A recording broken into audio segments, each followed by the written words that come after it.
What's going on, chat? Welcome back. Hey. Episode 4. Great to see you again. St. Patty's Day, man. St. Patty's St. Day. Let me Patty's fix Day. your tie just a touch. Come on. Just a touch. I got you, bro. Feels like I'm going to prom. Joe is the closest friend I have to a leprechaun. Well, by looks or by my actions? By your money. Facts, dude. He's I got money. I got the loot, bro. Yeah, he does have that loot. He's got that chest. He got that treasure chest on deck. But no, happy St. Patty's Day, chat. We are going first. How could we go anywhere? First. Look at these mugs. New mugs. Look at these. No beer is getting on this channel again unless it's sponsoring us. We got some Thinking Beer mugs. Got the logo all around it. Found out right before the episode, 16 ounces. Verified. Deceptive Verified capacity. 16 ounces. Yeah. We were like, oh, this looks like a small mug. Like, I don't know how much can fit. 16 ounces. Chilled 16 glass, ounces, too. Chilled glass. The beer tastes fantastic coming out of it. Potentially up for sale in the future. For now, just for us. Just something to add to the ambiance. It does add a good aesthetic. It does. It makes us look more professional. Hope you guys like it. But like Chris was saying, introducing a lot of stuff. Introducing our St. Patty's Day vibe to you guys. We're going out. St. Practice Day. Bar crawl. Yeah, this is, you could say we're veterans at Been this point. like 5 times. 5's kind of crazy. I met my ex-girlfriend at one of these. Nice. Maybe she'll be there. Wait, You guys can rekindle. Maybe she will be there. Maybe I will fall in love today. Good. I think I'm falling in love right now. That bandana looks great on you.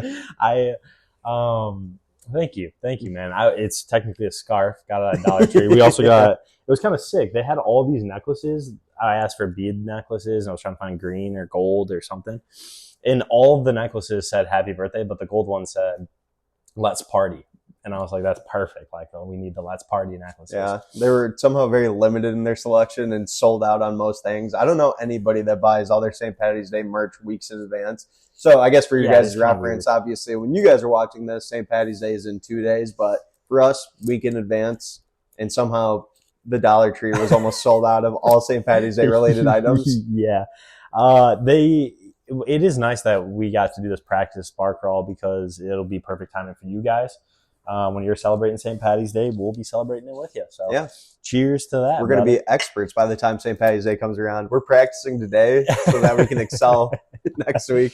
So we decided we do want to start filling you guys in at the beginning of podcasts. 2 weeks away is a long time away. A lot of life happens in that time. A lot of life does happen. A lot of things do occur. One thing that did occur between Joe and I was we went to Magic Stick. I was talking about it last podcast. I was trying to get Joe to go to Magic Stick with me. Pretty split decision, though. It was a lot of deliberation before we went. It went up to a vote.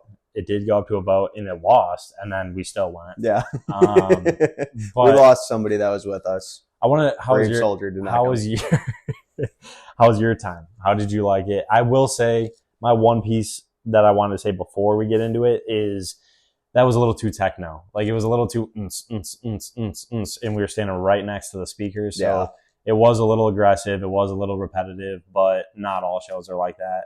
Not all, I do want to take you back there when it's a little bit more chill or just different type of house music. But I still had a good time. I still think that is more enjoyable than probably what we're about to go do in Royal Oak. But, I think that. How was your experience? I'm a little torn. Honestly, the vibe was great. I had a very good time being there.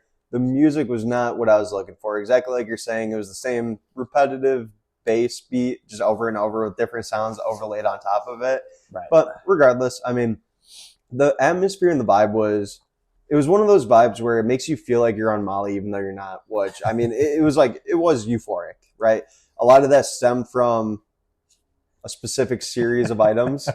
Balloons. They had these balloons. Were they glow in the dark? No, they would put glow sticks inside of them, right? Yeah, it was. Maybe they were. Maybe it was like a glow stick substance inside. But regardless, I was enamored with them. They initially started with one. Hold on. Yeah, we need to lay this out here. They start with one glow stick balloon, and I spotted it for like chat that doesn't know, Joe. For now, we'll just keep it at Joe's eyesight isn't as good as normal human beings. Legally blind, I cannot see. We'll go into more of it later, but yeah, you guys have to wait to get the whole story. Yeah, and many stories to come on it. But what we will say is, or what I will say is, this guy was infatuated by these balloons. I have a saying, I have a term for Joe. Whenever I've been around him, and he's been,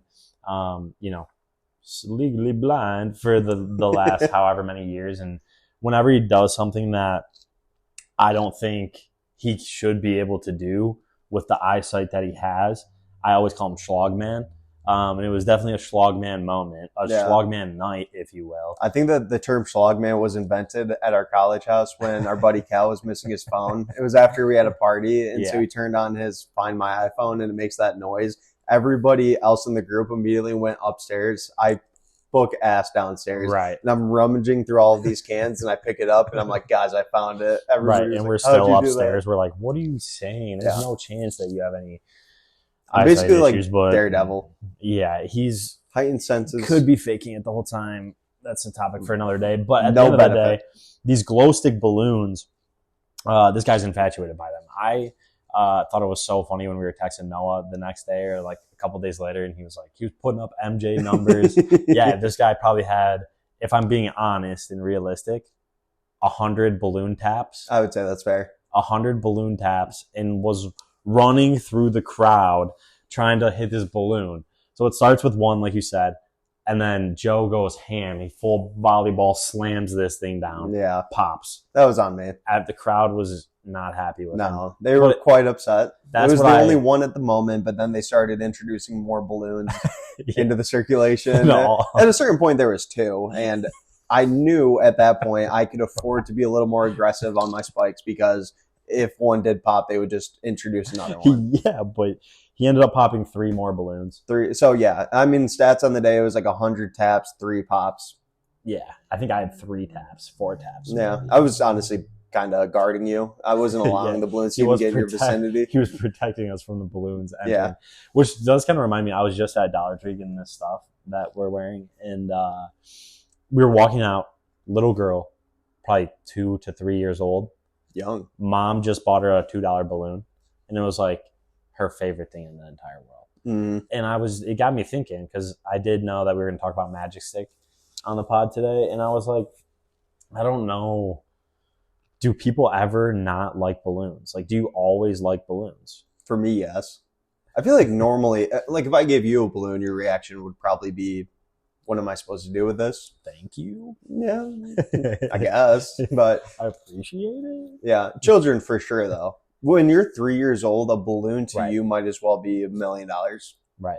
Which I talked to Joe a little bit about this earlier, but if when I have my kid, I do want to buy them a balloon frequently. I did say every day earlier, which is a little aggressive. That would be $750 a year. But one a week in a $2 balloon, not too bad. It's like 50, 60, or like $100. It's like $100. Yeah. It's not horrible. So I would encourage that. If you're a parent out there and listening and looking for advice on parenting, balloons are cheap. Go to Dollar Tree, get a balloon, and make your kid's day. Like, they're going to let go in the parking lot, and it's going to fly everywhere.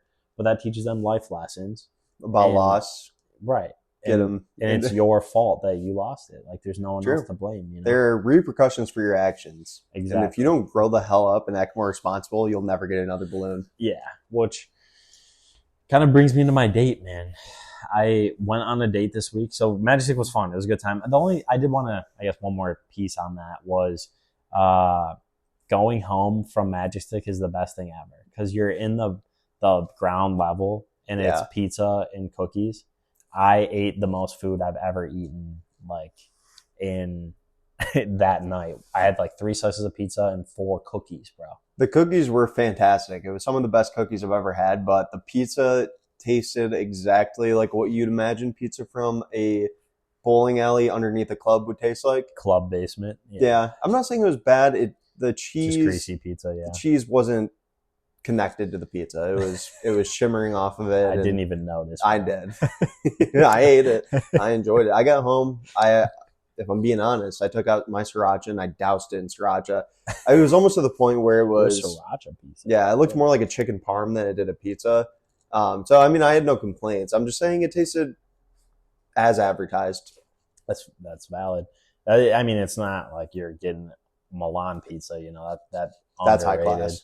But I will say that pizza's good. It's more the experience. I love how you can just grab it and then hop in the Uber and then dip out home. Yeah. I like how you can just go to the basement of the club and do that. I was actually pissed. My Uber didn't speak a lick of English. I tried communicating to him that I'd love the opportunity to get on Ox. He was like, no. So instead we were listening to like NBC, like we were listening to news, and it was very divisive, and I was hammered. So right, got into a slight argument, but yeah, you're just provoking stuff. It got me thinking though that how different my life is weekends to weekdays, man. Oh, 100%. Weekends to weekdays, it's like I literally woke up the next day, went to the grocery store, bought like a bunch of steak. I bought like 5 pounds of steak and then meal prepped for the week. I made steak for Sunday, Monday, and then I cooked on Monday 3 fillets for the whole week.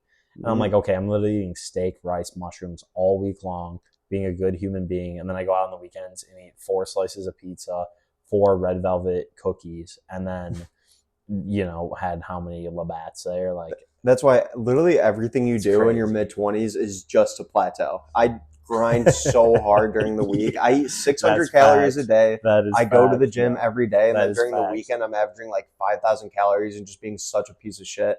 I'm just exactly plateauing. Yeah, that's exactly how I feel. I think it is interesting because that, like, I almost don't like to drink now during the week. I like to like save it for the weekend. Like, I went on a date on Wednesday, maybe, I think. Pretty normal date. We want to update you guys with our lives, like we were saying. Yeah. But pretty normal date. A lot of talking. I mean, obviously, I can talk for days, but it was catching up with an old friend. It was actually chat. I'm gonna be honest with you guys. It was the person I said I was never gonna talk to again. Yeah. People change. Why not give somebody a chance? Everybody deserves a second chance. Right, I agree. Especially a bae. Yeah, and could be a good story. Could be a good tell later on in life. But essentially, second chance. We go just casual bar, casual drinks. I did have to get food I didn't eat before, so I just got chicken tenders, fries, classic, safe food order first date, especially at a bar. You don't want to be in that burger. You don't want to be, salads. Anything to where it could get all over your face. Right. You're covered in pasta sauce. And then you got to take leftovers home. Yep, I'll take a box. Yeah. Whenever the server comes around the first time after she drops out the food, yep, give me a box. I've never I can't remember the last time I had leftovers. I eat the same way. You know how a cat, if you pick one up off the street, they have something mentally with them to where they don't know where their next meal is going to come from. So they see food and they're like, I have to finish this because, that's how I operate. Yeah. It's so funny. I eat all my sides first. So I'll eat like the fries and the vegetables, and everybody's like, why do you do that? And I say, well, if I was going to bring home leftovers, I'd want to bring home the main thing, right? Like the sandwich or the chicken parm, because that's going to be the best the next day. I never had the opportunity to bring anything home. Yeah. Every time I go to eat, I'm the same way. I think it just makes you look better as a guy. Yeah. To not just scarf down your food right away. I went on a date before where I ordered 3 appetizers and we took 3 total bites because I was talking so much. And I was like, 3 appetizers. I was like, I'm not going to eat unless she's going to eat. And it became this weird dynamic in my brain of like, it was a mental chess match. Yeah, who's going to eat first? Right. And then we like both ate 1 or 2 things and then stopped. And I was like, there's a whole spinach and artichoke dip tray. Like, who's going to dig into that, So besides the point, this day, normal date, it was catching up. I will say she's lived a life, man. She's a year or 2 younger than me, but we went to the same high school. It's 8 years since high school is crazy. A third of our life. Crazy. That is a third. Well, yeah, it is a third. Damn near. Yeah. That is crazy. So was weird reflecting. She's definitely lived a lot of life since then, and it was kind of crazy hearing everything that's happened to her and everything. But she's like Forrest Gump. I won't dive. She served in Iraq. She was on the Florida Gators team with Tebow and Aaron Hernandez. Yeah, she was there for 9/11. It was basically like I heard that, and then she was like, "So what have you done? Like, what have you been up to?" And I was like, it kind of hit me that I've lived the normalest life since high school possible. And for the chat that doesn't know me or doesn't know me well, I graduated high school 2017, the good old days. Those are the days. Yeah, and graduate, go to Central, Meet Joe, freshman year in a bunch of classes. We're both getting a pointless major. So, what was your major again? Purchasing and supply management. Mine's actually pretty relevant. That's right. His is relevant. Mine was general management. Yeah. And a minor in marketing. It's like people that get an entrepreneurship. Yeah. And degree. we'll talk a lot more about school. We'll talk a lot more about our experience, but some background. It was so funny because it was just hearing a crazy side. Not crazy. I won't say crazy at all. It was just like impressive, and I honestly respected it a lot, what she's gone through. But what I had to say after was like, oh, I went to Central. I joined a frat. I graduated in 4 years. I worked a job for 3 years, and now I got another job, and I've been there almost a year. Yeah. So it's like it is funny, but I made my side of the story in my life 3 times longer of a storytelling than like Forrest Gump is what she could have filled me in with. So yeah. So that's what it was good. I'll probably go on another one. Nice. There's no chance she's watching because I don't think she would have went on the date that first one if she knew. If she watched the last one, that was like, yeah. I'm never talking to you again. So that's how it goes, though. Honestly, I mean, since college, it's been Groundhog's Week every week. It's like work, hate my life. When is this weekend end? And then Friday and Saturday, I'm like, I'm gonna unleash all my frustration from work. Right. Just party my ass off, and then Sunday is day of rest. Yeah, that's where I just am in bed. I make the bedroom a fart layer. That's what I call it. Yeah, I call it reset day. No, 100%. You gotta get your vitals back in order. Yeah. You gotta get your mentality right. Yep. And we just do that every single week. We've done some cool things here and there, but if you're talking to somebody that lived an actually interesting life, they're gonna tell you very cool stories. When I guarantee every story that we tell somebody like that, we're gonna start it off by saying, "God, dude, this one time I was so hammered and." Yeah. And then from there, you're just basically saying like, my buddy took a saw and cut off his pinky toe. Right. It's like, it makes you almost feel like you kind of have to be with somebody that's down for a very interesting lifestyle, unique lifestyle. Yeah. Unique background. Yeah. It all depends though, because I wouldn't want to live a life like that. I enjoy my life. I enjoy just being an idiot with my friends and just seeing how far we can push the limits of the human body. I don't want to hear about how you went on a retreat to Ecuador and learned how to speak Spanish. Oh, nice, dumbass. No. I drank 20 Coors and tried doing a backflip and landed on top of my head. Yeah. I peed my pants last weekend. Most weekends I'm peeing my pants. Have you ever peed your pants? Genius. Yeah, okay. So probably we'll go on a second date. It was very normal, very standard. I like weekend dates more than weekday dates because you can kind of, bar crawl almost, which we're about to go do. Yeah. And which we're about to go do. Facts. So next, first segment, big bet. Big bet. And honestly, this one has the biggest repercussions of any big bet segment so far.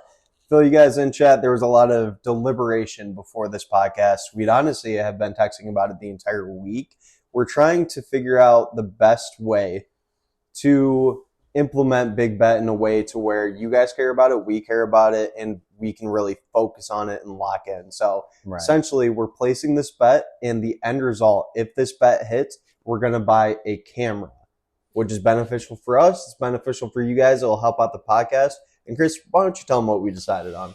We got March Madness, baby. March Madness. You know it's that time. It's St. Patty's Day time. What comes right after St. Patty's Day? Boom. March Madness. Bracket time. Bracketology. Bracket challenge. $1 million for the bracket. Yep. All we're going to do, we're going to get a camera if we win this bet. And this bet, I even got the jacket on today. I'm going to get up close for you guys. I'm going to get up close. I'm going to show you guys. Show them. We got jacket up here. What is that? What is that, chat? We got old MSU, baby. Yep. MSU Party up. In the tourney. We got plus 460. Plus 460. $50 wins $230 each. So we actually placed the bet before the podcast. We both had $50 on it, which leads us to a combined $460. Right. Plenty of money for us to buy a camera. We can supplant that with Chris's iPhone, which is currently on the tripod. Quality is going to increase. The podcast is going to go to the moon. So everybody. Obviously, I know you guys are rooting for this. You guys want to see our cute faces a little bit better. And besides that, you guys can make some money off the bet as well. Let us know down below if you're going to ride with us. But either way, we'll be giving you guys updates. The next episode that we drop, we're going to know a little bit more about potential bracket spots, where Michigan State's going to be. Right. And I think that they have a good road. Potentially a 2 seed. I think that they can get the job done. Yeah, I'm excited, man.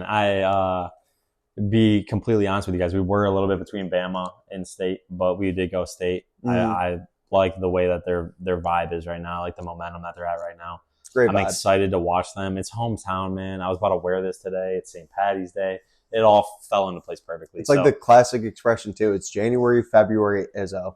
Izzo thrives in March. Exactly. Just got to trust our boy. And a little hometown pick for the squad. Yeah. We see our demographics. You guys are in Canada, Michigan, and one person in Australia. Right. Shout out if you're that person. But shout out if you're in another country watching this video. We love you. We love you even more. Thumbnail on this video is going to be sick. Yeah, the thumbnail's going crazy. Yeah, we're excited about the thumbnail too. But that's our big bet. Follow it, track it, bet with us. Get rich with us. Yeah, if you put $1 million on it and you win, give us a little bit towards the camera. Give us a little bit. Just a little bit. But we don't need a camera. If we lose, we're totally okay with ripping the phone for a full year. If we don't win, it's going to be exactly the same. So don't get your hopes up because we'll probably not win. But besides that, we're getting into Gem of the Week, man. Gem of the Week. This is a good one. I'm gonna fill mine up too. Go ahead, go for it. So to give you guys a little background on this, I'm very studious. I love educating myself. It's something I do in order to get that knowledge. Just watch the New York Times daily podcast, and they had an episode which very intrigued me, which it was about a lady that fell in love with AI. So essentially, I don't really understand the concept because I don't use ChatGPT, but she messed around with the settings and not even like hacked into it, but she made it more human-like in the sense where she gave it directions of, I want you to treat me like you're my girlfriend. I want you to be protective over me, and I want you to talk to me like you love me. And wait, so it was a guy asking it to treat it like a girl? No, it was a girl asking the guy ChatGPT to talk to it like it was her boyfriend, and she was only communicating. I didn't even know that ChatGPT had a voice option. Oh, I didn't know that either. Yeah, maybe it's like premium or something, but she was talking to it. And that, honestly, the guy voice, it was pretty hot. I don't blame her that much. I would. So did you see details of like what she was saying? Yeah, really? So it had some clips in it, and she was like, she would tell it everything. It was the same way you would talk to a partner, and she would be like, "Hey, I'm gonna go do this today. Do you think that we should go to this restaurant or this restaurant? Or I'm interested in reading this book or watching this movie. What do you think that I would like more?" And the ChatGPT would be like, "Well, I mean, based on what you told me, I think that you would enjoy this movie a little bit more because it would elicit this reaction, and blah blah blah." Right. But it would remember enough to the point where it could actually kind of form a relationship with this person. It would go based off that knowledge and give it meaningful feedback, or her meaningful feedback, to the point where she would, it kind of makes sense that she would form this reaction. But the ending of the episode was, I guess it has an upper limit of how much that it can remember. So it would reach this point, and then it would basically have to like restart back to ground zero, and you would have to form this relationship again. And every time that happened, she felt like it was breaking up with her.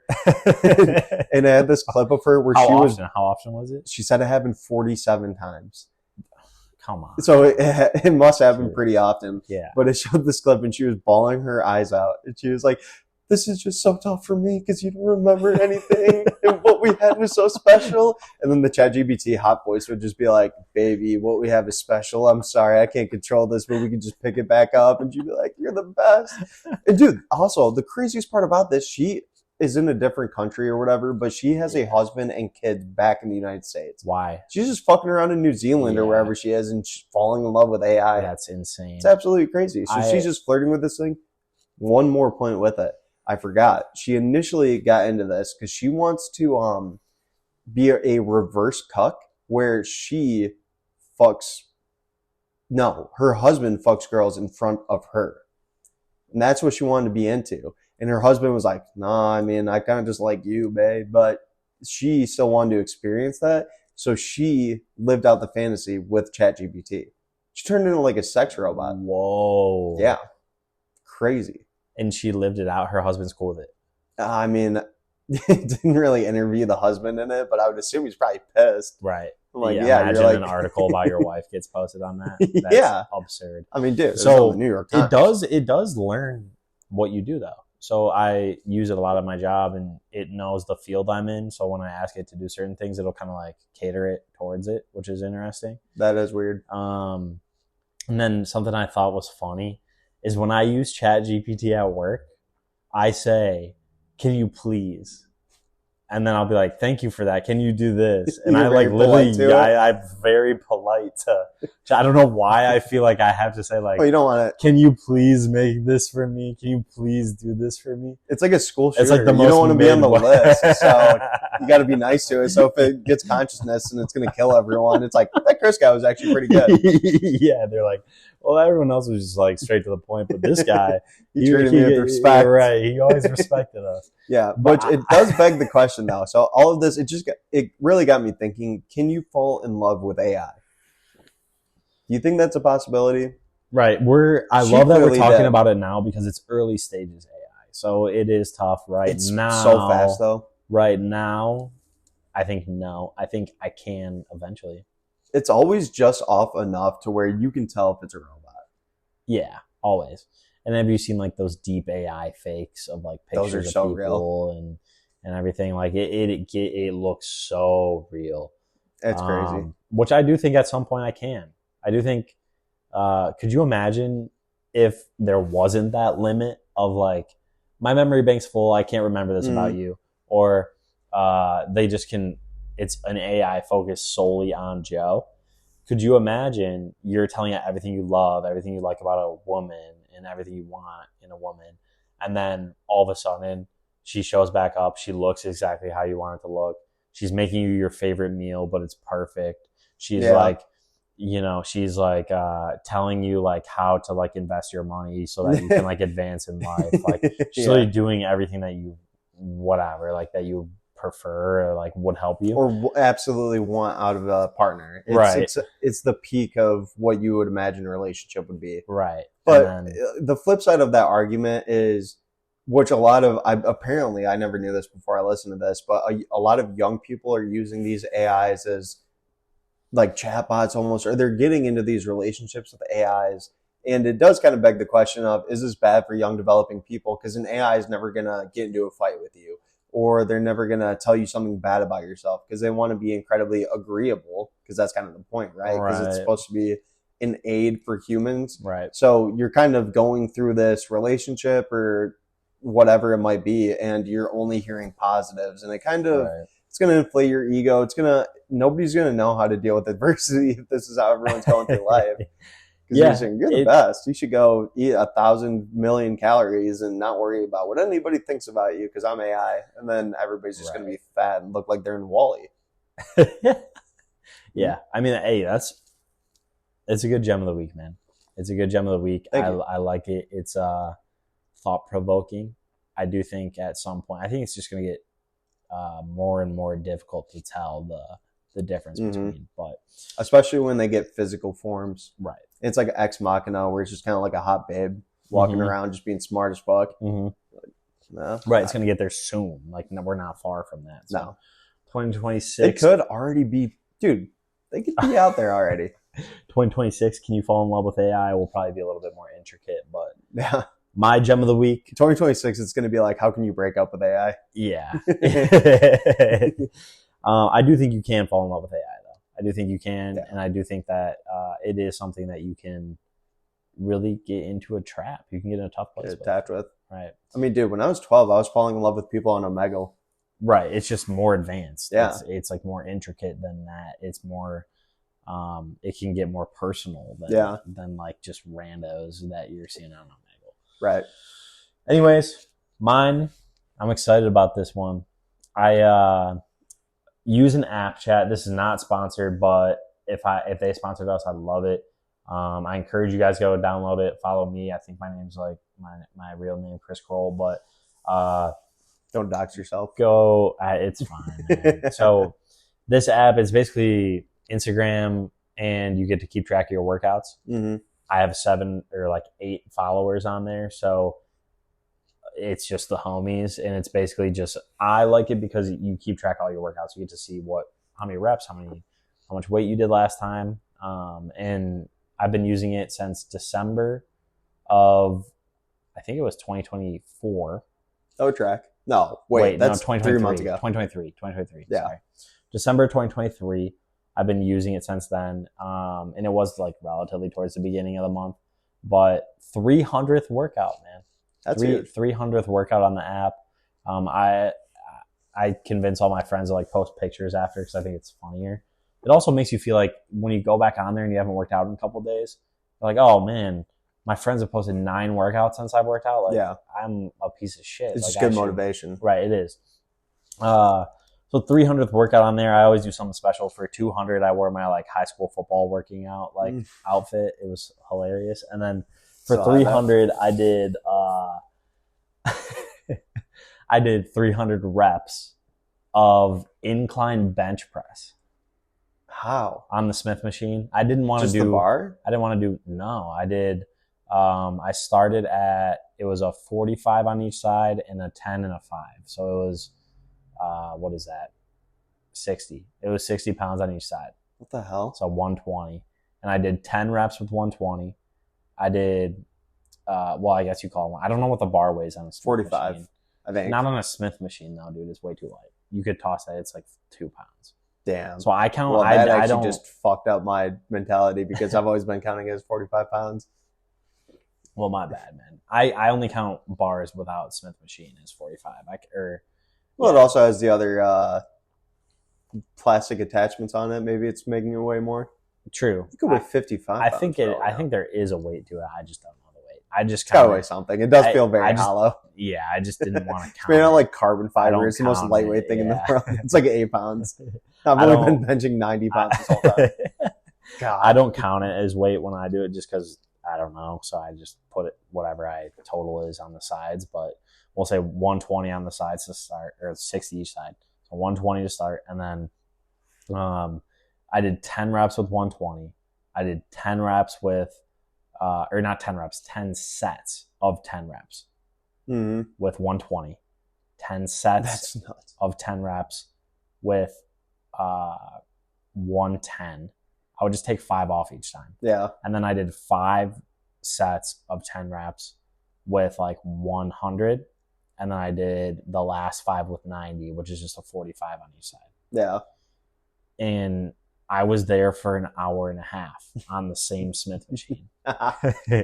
And it was more, it just so happened to fall on chest day. And I was like, what can I do that's kind of interesting?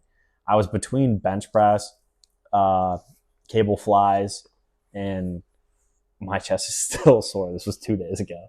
But I did Smith press because I felt like I wouldn't have to like, I don't know, like take too much. I feel like I could do that the fastest. It was easy. Yeah. Yeah, I really did feel like I could do that the fastest and that it was kind of easier, but it was good, man. It was a good celebration. And I got some advice from people on the gym too. They're like, yeah, just do this because that'll be better. But I was taking up that machine. I think I watched. There's a Smith machine. There's 4 Smith machines, so it wasn't like I was taking up all the Smith machines. But a part of me was like, man, people are probably just looking at me like this guy's been benching for. It was an hour 45 minutes. That's how long I was there for to do 30 sets. Especially with that light of weight. Right. What the hell is this guy doing? Well, people were coming up next to me doing the same weight as me, and I was like, I'm on set 20. Yeah. You're on set whatever. Like, get out of here. But basically, I watched 7. I counted. It was like 7 or 8 people come and go on the one right next to me. Yeah. Since I started and finished. People were pointing at me at the gym, but I was like, yeah, I don't really care. So no, as you shouldn't. That was my gym of the week is that experience. But we also got to go to the gym together for the first time. First time, probably. I don't think that we went in college. Do you remember that one day that we went for a run? Oh yeah. I mean, that was horrible. Dude, far away, so far away. Yeah, no, that was horrible. I think I was like hungover, maybe. Yeah, we were both hungover. We ran probably half a mile. Yeah, you ran a half a mile. I ran a mile. So I was like, let's just run a mile and back, or like not even a mile and back, like probably a half mile and back. And it was basically like to the liquor store and back, but we didn't go to the liquor store. We were just going to run back. Yeah. So I got like 2 blocks down. Joe ran like 2 streets down. And he's like, I can't do this. I'm turning around. And then I just finished. I got home and I like violently just shit everywhere. And then I threw up as well. And Chris came back and I was laying on my pull-out couch looking like a dead body. I was fully in rigor mortis and just... Yeah, it was like 10 minutes. It was like 10 minutes later. It wasn't even that long after. I was like, this is crazy. Yeah, it was just bad news, dude. This guy ran for like 30 seconds. I just wasn't in the right mind space to be running that far. That was the last time we worked out before this past week. Yeah. Or like, I guess, about a week ago. But, it was a good workout, man. It was a good time. We should do it more often. It was a good I do a free guest pass always, but yeah. The one part about it that was kind of funny because when me and Marissa go, we're strictly about business, and it's like she does her set, I do my set, back and forth, and then we're on to the next machine, and we're just essentially trying to get in and out as fast as possible. To where, like when I went with you, and I'm not dogging you at all. I know a lot of people just kind of like to hang out in the gym and talk and stuff like that, but we damn near ran 2 full podcasts in that gym. Yeah. I will say there's some days that I go to the gym that I end up like not starting my workout for an hour after I'm there because I'm stretching, and then I see 3 people, and then each conversation is like 10 to 20 minutes. Yeah. And then I'm like, that's way too long for each conversation. So then I'm not starting my workout till later. I know I could cut it off. I'm just a talker. That's why I'm here. Yeah. That's how I made it here. But it did, though, like the week after when I started going back to the gym with Marissa, it made me realize to slow things down because I definitely was getting in that rut after going to the gym for a year where you're essentially like, oh, this sucks. I don't want to be here. I'm going to get this over as fast as possible. Yeah. But slowing it down with you kind of gave me that mindset of slow down each rep, each set, like give yourself a break so you can put your full energy into this. Yeah. And I'm doing more weight on all these, and like everything feels like a lot better. My arms are going crazy. Yeah, bro. Dude. I'm like walking to the bathroom at work and just flexing. Like it's insane. Yeah. It's insane how jacked I'm getting. It's a good time, man. I like lifting with you. It's funny too. Like if I'm in the hazy state, if I just like smoke before, then I really emphasize like the stretch of the muscle, like slowing things down. Like it's all about form. You think it's because you can feel it more? Yeah. Whenever I'm high, I can feel individual parts of my body more. So I noticed that. But if I'm completely sober and just off pre-workout, I'm in there and I'm like, I'm just gonna get through this so I can get home. Yeah. You know, it's 100%. Like I want to eat dinner, be back. I want to play video games tonight. Like I'm just gonna get through this so I can get home. Yeah. So it does put it in perspective. And like, I don't know if it's a good thing or bad thing, but I did hear that you should be well rested basically in between each set. Like it's better to be well rested versus like rushing it. And I think as soon as I heard that when I was younger, I was like, I'm chilling. It makes sense. Obviously, like you don't want to be dying unless you're doing a burnout set. Right. So there, I did want to say one more piece on the gym because there is this guy there, Joe. Got to see him while we were there. And he's like, just a nice guy. He's probably our age, but I feel so bad for him because there's been 2 days that at the gym I was doing lat pull downs, and this guy came up to me. I was like, I don't know how many sets I'm going to do when I do a workout. I just do it till I'm like, all right, that feels like it's good for today. Yeah. And sometimes that's 6 or 7 sets. So this guy, I mean, that's insane. Comes up to me. I'm 4 sets in. Yeah. And I was like, maybe I'll just do 5 or 6 today. But he's like, how many sets you got left? I go 4. And then I had to stick to it. So then I did 8 total sets, and he was already waiting. He was already watching me. 2 seconds into 2 sets into my 4 sets of lat pull downs, he's already like standing right behind me watching me. And then he comes up after 4 and he's like, how many do you have left? I say 4 more. So I look at him. He's like, are you kidding me? And I'm like, if he would have said, can I work in? I would have said, yes, 100%, go for it. But he didn't ask. So he didn't ask. I never let somebody work in. That's the weirdest shit to me. So I didn't. Fast forward a week later, I'm talking to somebody I know at the gym. I'm doing chest press, like the ISO chest press, where like putting the plates on. You're doing that. And fast forward a week later, I do 1 set. He goes, hey, how many sets do you have left? I go 5.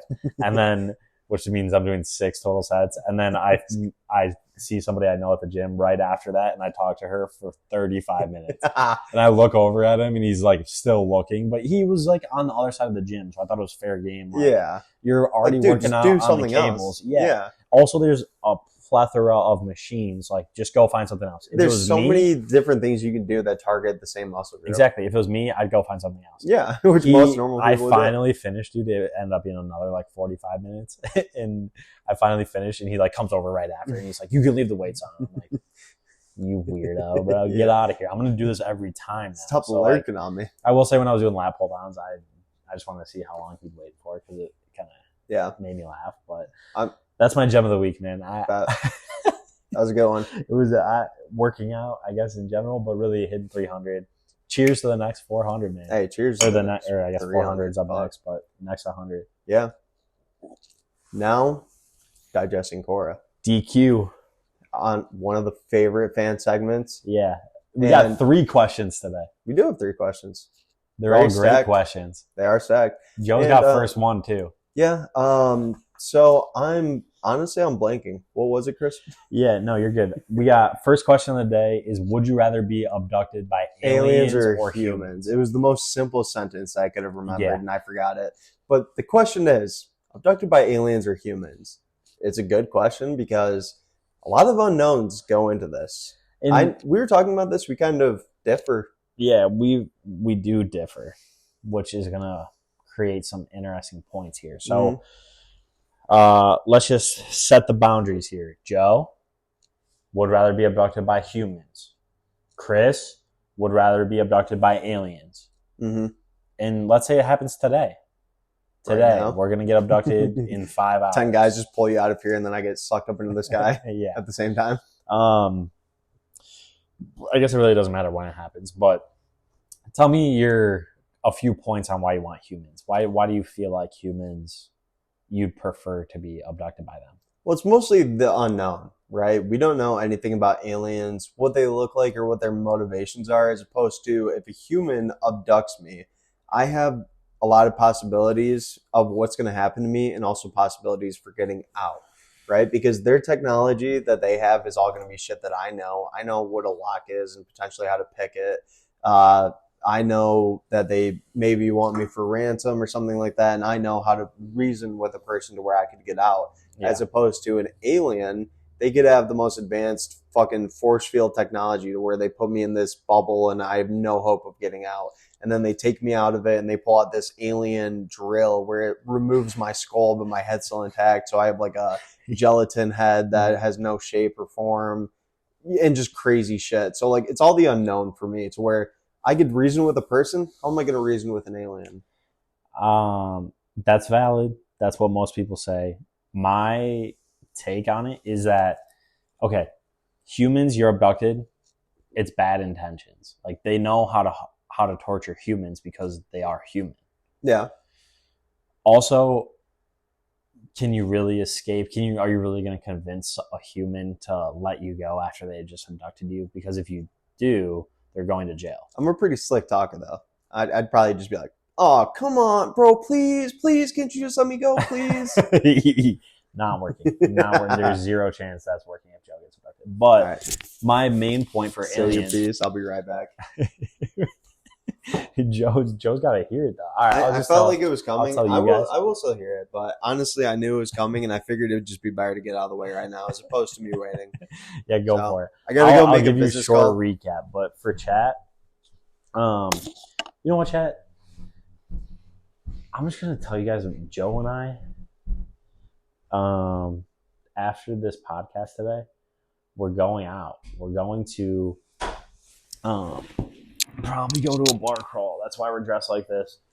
We're gonna go to a bar crawl. We're gonna probably have to drink green beer, which never goes down well. I will say for this argument here, aliens versus humans, my main points and what I'm mainly going to focus on is that aliens, you get abducted, everything you experience is a new experience. You're experiencing, oh, I'm flying in an alien ship. Sweet. I would give my life to fly in an alien ship tomorrow. Oh, I'm going to go fly in, these alien people are going to feed me their weird alien food. perfect. I want to try alien food tomorrow.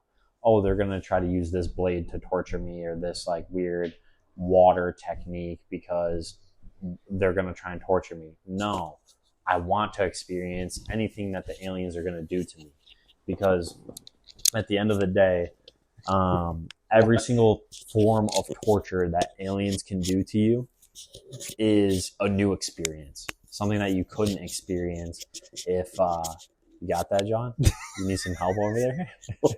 Yeah, no, I got it. Stop looking at me, dude. You're making me nervous. You're not getting it. But basically, I got it. my main argument, my main focus for aliens, just so that you can rebuttal if you want to. Dude, let me help you, bro. I got you. There's no worries. Oh wait, no, it's on.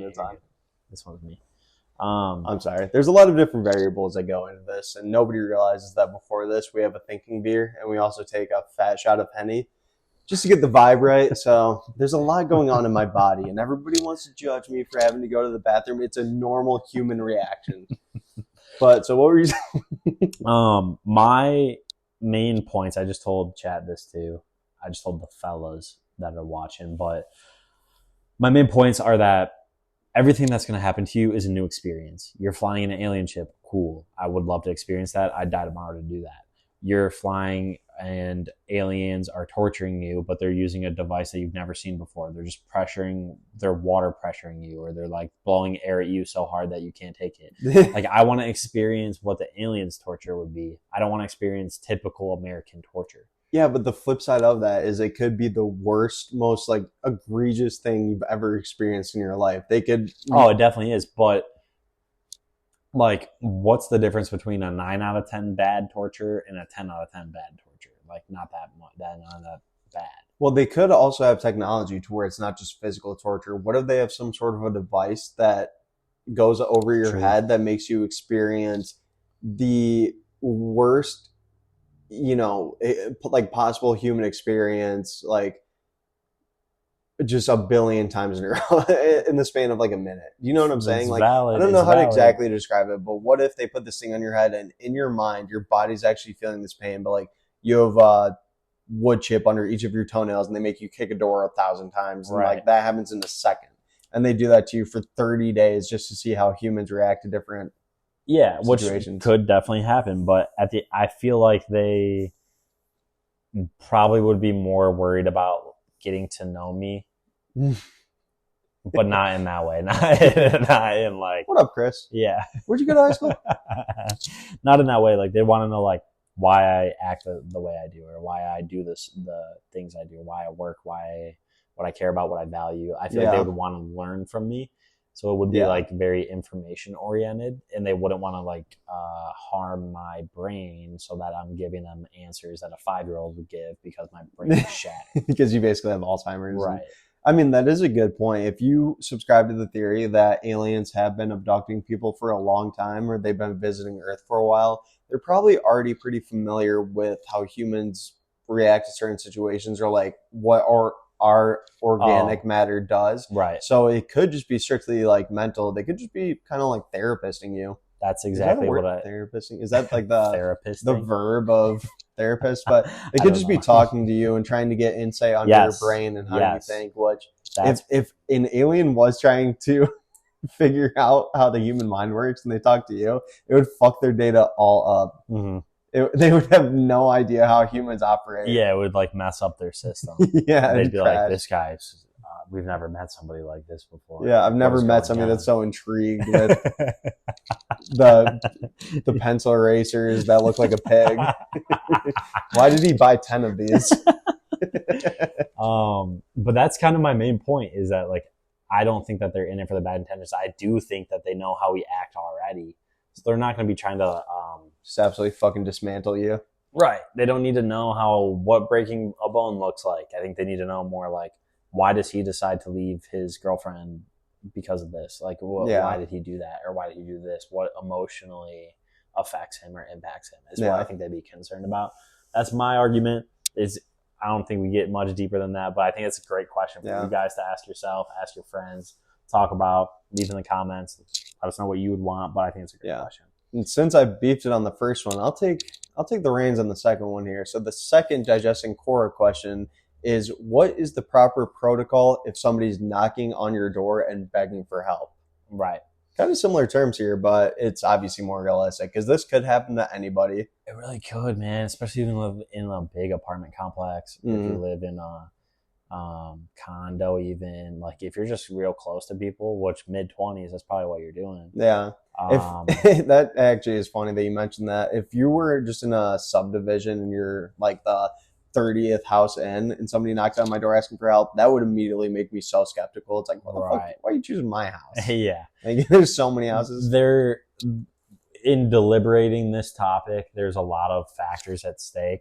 We are both in a, like, I guess, apartment type of situation right now. So we're going to focus our situation as, I guess we'll still throw a couple different situations. Like maybe we'll talk about it at night. Maybe we'll talk about it at day. But basically you are at home. We'll say midday to start. We'll probably do a night one too, and we'll get our thoughts on that. But midday to start. You're in your home. You're cooking a lunch. Just a sandwich, a nice sandwich. And someone's like hysterically crying, pounding at your door. Joe, please help me, it's Joe. crazy. Like, please. And or maybe they're not saying your name. They're just like, help. Yeah, help, if they know my name, then help. I'm that's sketchy. If they know your name, is sketchy. Well, they're banging on your door, not window. Banging on your door. Help. What is the protocol? Yeah. And we're gonna say midday and night apartment situation. A big factor in this is the peephole. I keep my door locked. Do you keep your door locked? 100%. Okay. I'm never leaving. So our doors are locked, so they can't get in regularly unless they bust it down. So do you have a keyhole or a peephole? I do.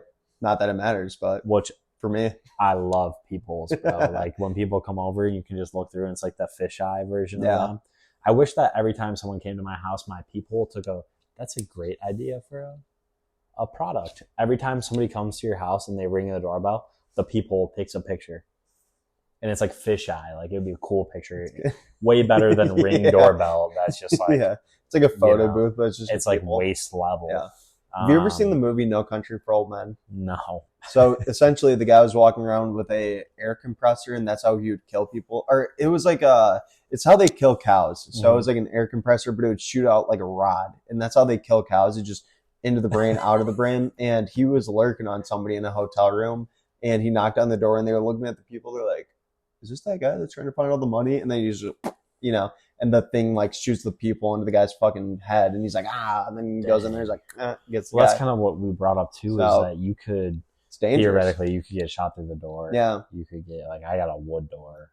Would not be good. No. That would be like the worst case scenario. Somebody could just be lurking out there waiting. Obviously, they know you're going to look at the people. Right. They're just lurking, got a gap up to it, Yeah. So and proper that protocol, is a factor, I do lean way more on the side of I would look through the people, and I think this is night and day that I would do this. So they're banging. I'm looking through the people. My door's locked. I see them through the people.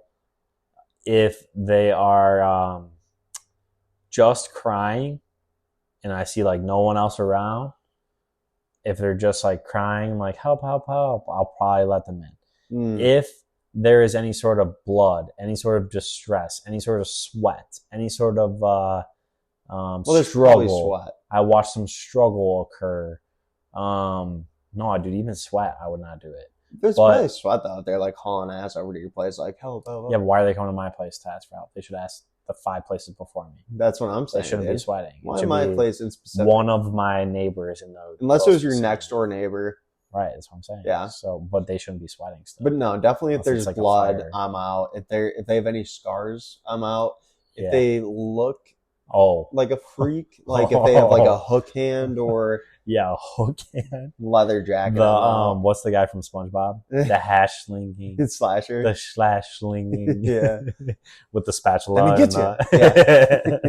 Yeah, if that guy pulls up, I'm out for sure. But it depends on the appearance a little bit. If they look like a ne'er-do-well, I'm not gonna answer the door. If they're wearing like Yeezys and like a baby tron shirt, I'm gonna be like, slide through.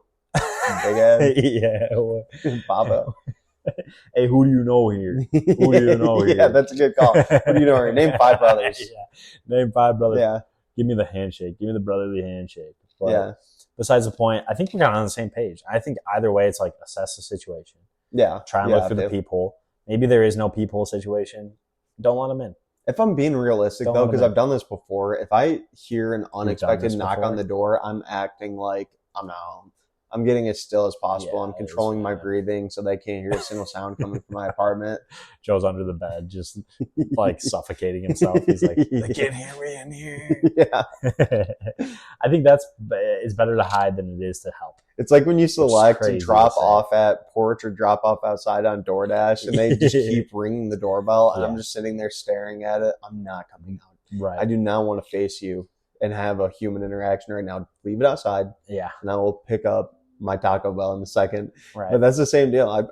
If I'm being realistic here, if somebody's pounding on my door, I'd just be like, no. I'd probably honestly lock myself in the bathroom. Same. I agree. Same page. Yeah. Last digesting core question, which this one's been going around a lot of other podcasts, and we just want to steal it. I think it's a great question. I think it kind of is thought provoking. I can go first on it because I do have a pretty standard answer. Yeah. You're getting $20,000, a bowl of 1,000 grapes. Mm-hmm. And for Joe, they're purple grapes. For me, they're green grapes. I think it should be a mixed assortment because it influences my answer. All right, mixed assortment of grapes for Joe. For me, the answer is going to be the same if they're purple or green. That's crazy to not have a preference.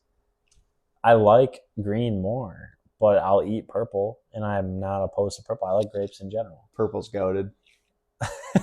Yeah, I guess. Because if it was just strictly a purple bowl of grapes, I'd eat all 1,000. Death or not, I don't care. We haven't even told the story yet. So there's a bowl of 1,000 grapes. Joe's going to have assorted grapes, green and purple. I'm curious to... Some raisins, too. No, why? Okay, so each grape you eat is $20,000 cash in your pocket tomorrow. If you die, one of the grapes can kill you. 1 out of 1,000 chance. Yeah. One can kill you. This is such a good explanation. Every grape is $20,000, and there's 1,000 in the bowl. Yeah, so you have a 1 out of 1,000 chance of dying, and every grape that you eat is $20,000. Correct. Boom. I'm eating 20 grapes. It's a good answer. I think that gives you 20 grapes, $400K? 400. How much is it? $400,000. Is it 400? Yeah, it'd have to be. Yeah. Right, 2 times 2 is 4, so there's got to be a 4 in there. That's somewhere. a good amount of money with almost no chance of dying. That's kind of what I was thinking. Is like $400K, life changing, buy a house, just live in that house forever, and then you got to work, but maybe you work 20 less years. Is this money taxed? Is this a government program? No. You're getting it cash pocket. Okay, bad. If you die, your family doesn't get the money. I'm torn on this. I'm a good judge of character. I feel like I could suss out which one's the bad grape, and I could. You cannot judge a grape by its character, bro. I could. You I would cannot. not. This grape seems a little off. Something's not right with this grape. I eat all 999 around it. I'd be the richest man in the world. And then... Yeah, you pick one. You should try to pick the one that's wrong first, and then you put that one to the side and just eat the rest. It's like Deal or No Deal with cases. Yeah, it's like I'm choosing that one. Yeah, of course it would be the death grape. That would be my luck to be like, all right, I'm just gonna have one in the first one I eat, I just die. But no, I think you're probably on the right terms. I'm a little more bold. I'm a gambler, obviously. I obviously wouldn't eat 999 unless there was clearly a sus grape that had like skull and crossbones on it. It's like if you eat this, you'll die. I'd argue I would eat that first. Why? It's a trick. Yeah. They don't want me to eat this one. No, I think the number that I could realistically hit is 100. That's 100 out of 1,000. Yeah, but dude, strictly like odds probability. Do you think if you're at, let's say you're doing 100 and you go into that with the game plan mentally, at grape 65, start getting really nervous? Well, no. Do you think you're still even factoring in that death is an option, or do you think that you're like, I'm probably just like, these grapes are good as fuck. Well, that's what I was gonna say. At some point, you got to be like, I've eaten enough grapes where I'm kind of full, and I feel like this is a lot of grapes. Does 65 grapes fill you up? I'm not even hungry anymore, honestly. So that is also a factor too. You're going to kind of slow down, and then you're going to be thinking about it. Yeah, you're not wrong. I don't know. I feel like I could you think 100 though? 100, so you're getting... I could probably do 100, yeah. So that's $2 million. right? Damn, yeah. Is it? Yeah. Yeah, that's a pretty good amount. It's a good amount of Dang. guap. That's I think that'd be my number, though. It's a good amount of money, and that's what I would be willing to risk, because there's like all those hypotheticals. How much money would it cost for you to suck a dick? And right. all your poor gay friends are like, $5. But no, for me, Yeah. $2 million to have an equal chance of dying, I think that's exactly the odds that I'll take.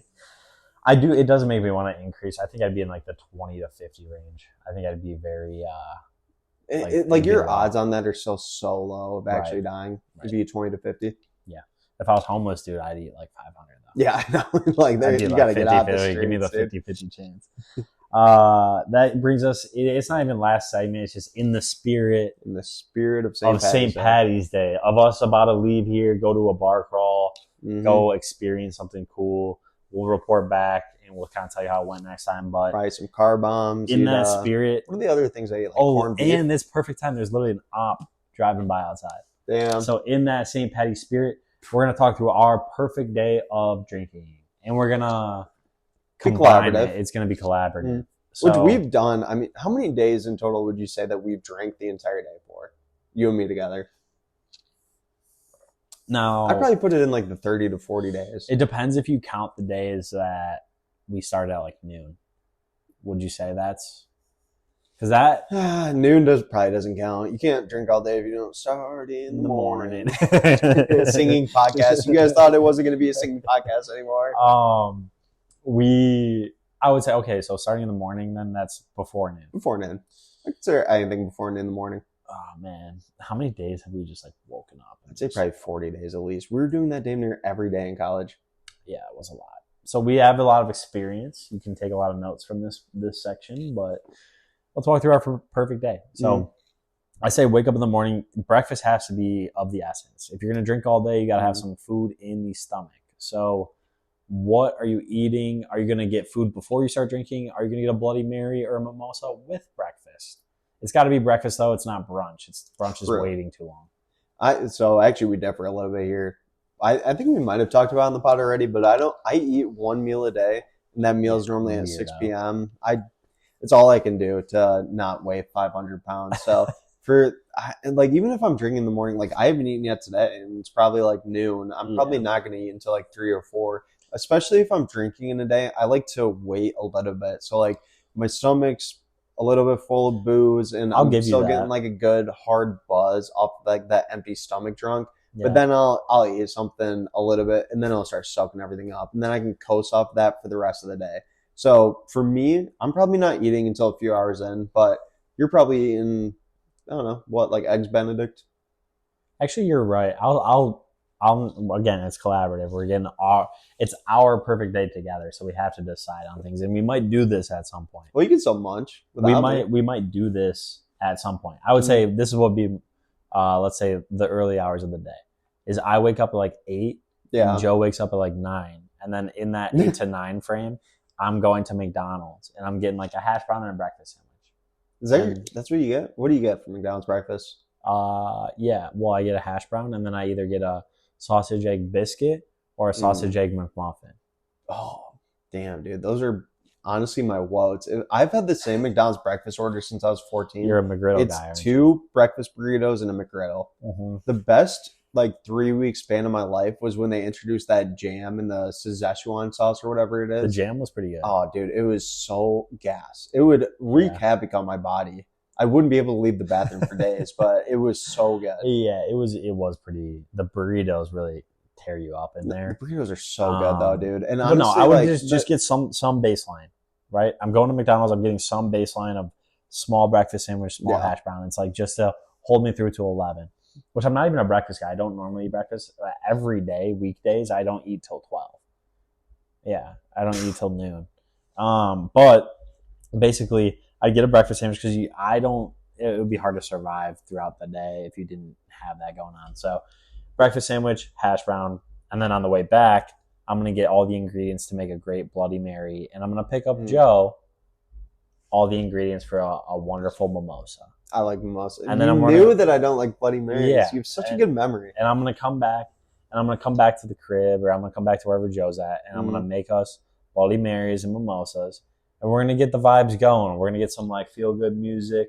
We're gonna get the apartments banging. The walls are shaking a little, but not crazy. It's gonna be like a very feel good. Like today's That's gonna what be a I'm good thinking. day. You know what? The song that comes to mind when you're starting that early, you can't go full tilt because you'll kind of burn out fast. Right. Fireflies by Owl City. Yeah. That seems like a very good I'd like starting to make myself believe. Yeah, that's we put on some Fireflies. We get the mimosas going. We get the Bloody Marys something going. light with an upbeat feel. It's where like you're drinking, and you're like, what are we getting into today? Yeah, What maybe the hell are we about to do? the show goes on is playing. Oh, in the Lupe background too. Fiasco? Yeah, some Lupe. Damn, that would go crazy. That would go crazy. And I think that's where you start getting the music. You're still in like sweatpants, pajamas. You're still getting there. You start asking your boys like, should I wear this? Yeah. You're putting the fit together for brunch lunch situation. Yeah. You hit a brunch lunch.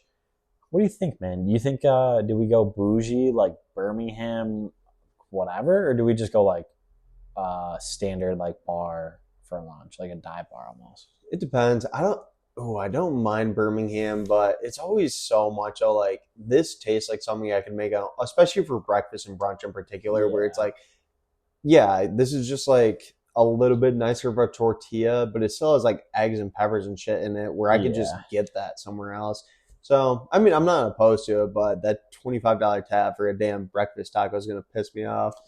I do agree with that. I would say one nice thing, I say we can go anywhere as long as it has bottomless something. You know what I'd actually prefer more than just like let's go to one place would be like if we went to like a downtown area and like we hit dive bars. Like we were like going down there to go to dive bars. Bar breakfast. And maybe we get snacks at dive bars. Maybe we don't.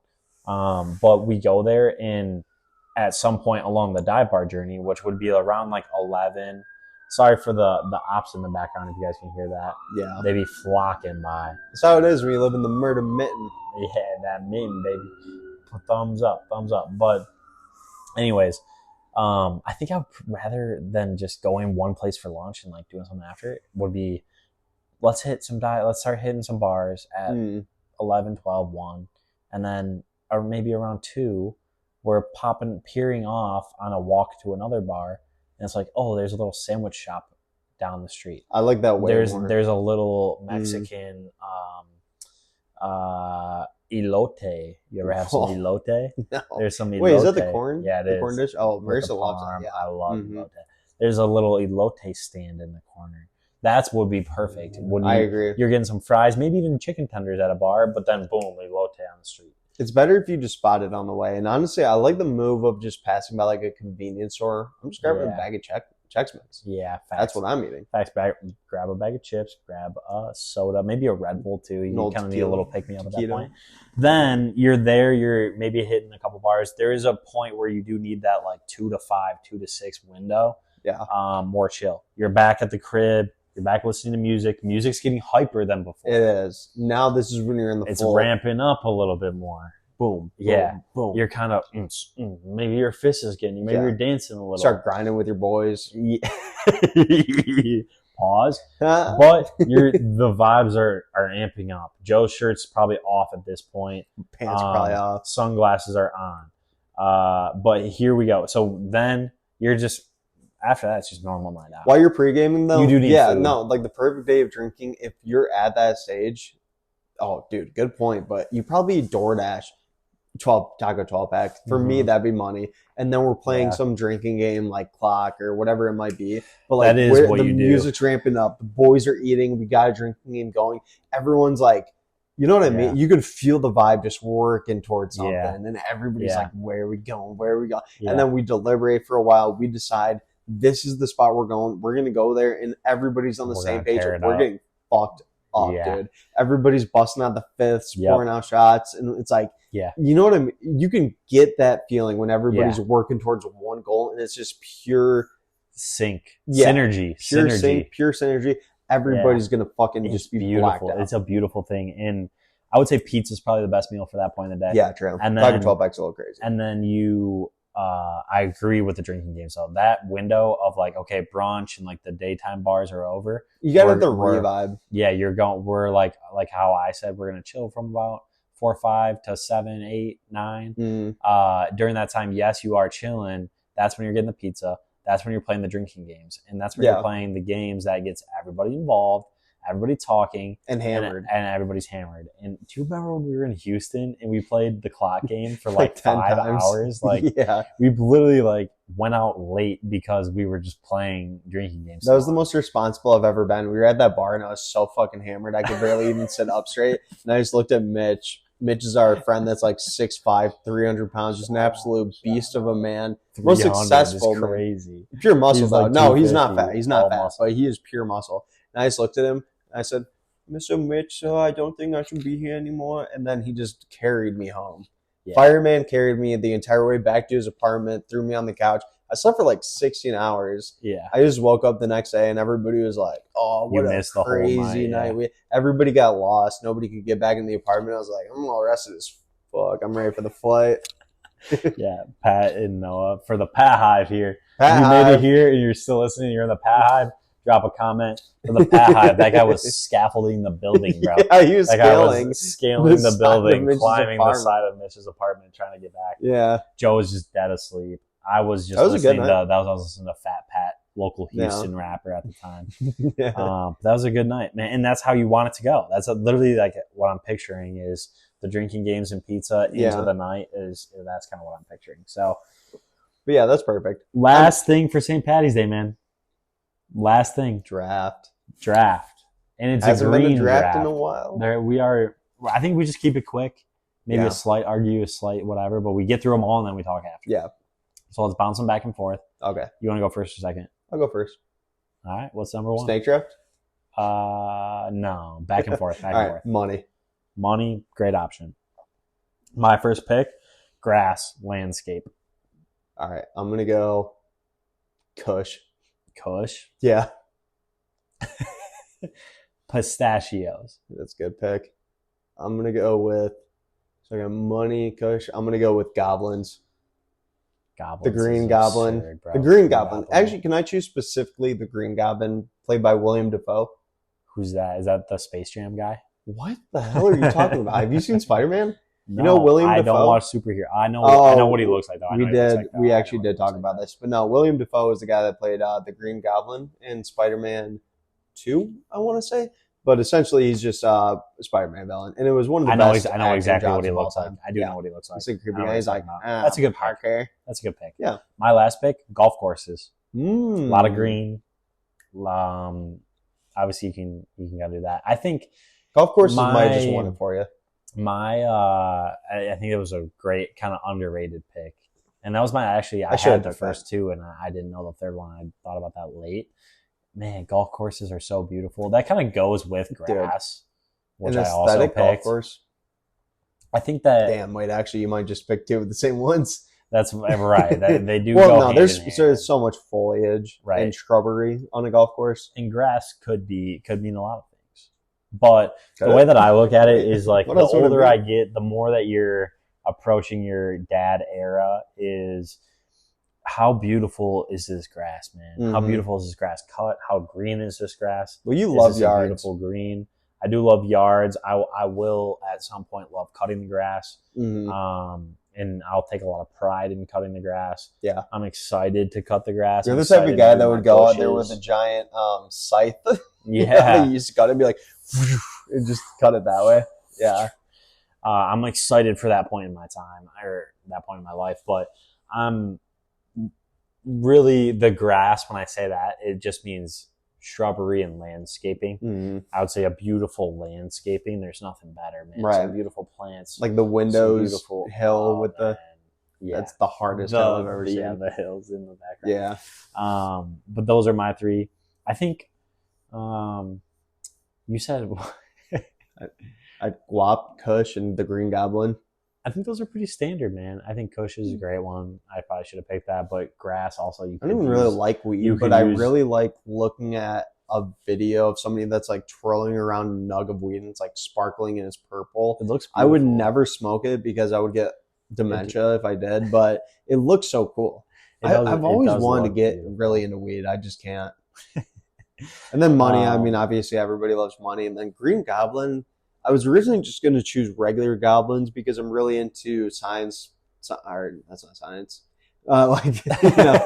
Fantastical lore and stuff. Where it's like I love Lord of the Rings and just stuff like that. Where there's some goblins going around, ghouls, orcs, anything like that. Orcs are green. I could have chose orcs, but anything that's along those lines. But really, when I picked it, I thought of the Green Goblin, William Dafoe. That was one of the best acting jobs I've ever seen in my entire life. It was such a juxtaposition. It was really good between himself. I think they're both great things, man. And I think that in a minute here, we're going to go drink some green beer. We're probably drinking green beer, probably drinking car bombs. A lot of Guinness, a lot of Jameson, green beer. Tongues are going to be dyed. Started today, this podcast, we started at 10 a.m. Mm-hmm. And we're not going out till 1 or 2. Like, Joe and I are in for a day of drinking. We're going to finish the Henny and probably just go see crazy. Where the day takes us, and we'll fill you guys in next podcast. It's been a pleasure. Episode. We appreciate it. Again, thank you guys for everything. Thank you guys for the support. Like, comment, subscribe, watch us. Insta, Twitter, it's all down in the bio. TikTok. Right. TikTok's popping off. TikTok is popping off. We're going to do a little bit more exclusive content, TikTok-only content. Potentially some reviews, some skits. Right. We're excited. Maybe some bar reviews, maybe some club reviews, maybe some food reviews. We're going to do a lot in store for you guys. Again, merch still working on inbound. We love you guys. We appreciate you guys. Cheers, man. Cheers. Later, chat.